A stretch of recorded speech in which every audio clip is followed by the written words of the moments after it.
My name is Sean Petrie and I'm a poet, and oftentimes I write poems on the spot for people on an old typewriter. Usually that's with a group called Typewriter Rodeo, and so it'll be like at an event or something, and the guest at the event will come up and give me a topic, and I will type that poem up, make up a poem in 1 to 2 minutes on the spot. And so that's what this poem is an example of. This was at a corporate event. I can't remember if the company was called DockerCon, or maybe that was their convention, like maybe it was Docker and it was their conference, DockerCon. Anyways, it was here in Austin, and this woman came up and asked me for a poem about birds. And so this is the poem that I wrote her for that request. Birds. I mean, come on. If you could choose just one superpower, nearly everyone would pick soaring, swift flight.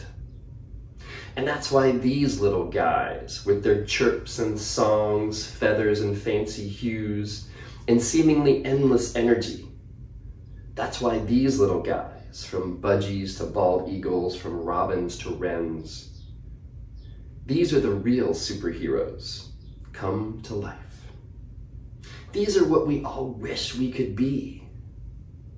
And now you know, when an elephant raises its trunk and trumpets its horn, it's usually because a bird is flying over.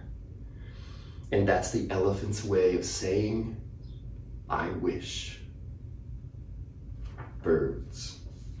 So there's a couple things I wanted to say about this poem. One, I don't know if you could hear it, but there's birds at the bird feeders right outside my windows here who were chirping. I like to think they were chirping along, cheering along with the poem, so that was kind of cool. Another thing with this one is, this is one of my favorite techniques. When I teach poetry workshops, sometimes I'll talk about this technique, and this is one of my favorite examples of it. And this technique is, I call it the Ariel technique, and it's after my friend Ariel, who is a good friend of mine in Washington State. And every once in a while before a poetry event, an on-the-spot poetry event, I would text her and say, Ariel, give me a word or two to work into a poem. And she would do words like filigree or cotton candy or whatever. And one for this event, the DockerCon event, she'd given me the word elephant. So I wrote elephant on a tiny slip of paper and I put it under the typewriter. And so in this poem, I thought, I was about halfway through it, and I was like, oh, maybe this will be the poem that I work elephant in. And that's what happened here, the last sort of third of the poem, down here. The elephant comes in, it says, and now you know when an elephant raises its trunk and trumpets, it's because it wishes it was a bird, right?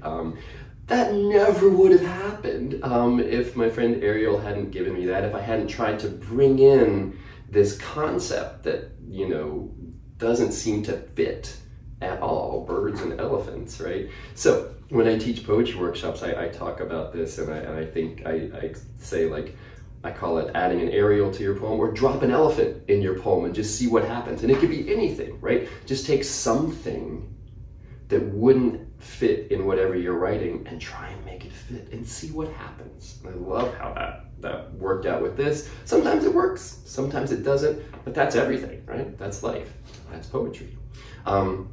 There's a version of this poem in one of my books. It's a book called Pet Poems, also Not Just Pets. It's actually right over here. And there's a version of this poem, and they're paired with some beautiful art, bird art. My name is Sean Petrie. Thank you very much for listening and watching.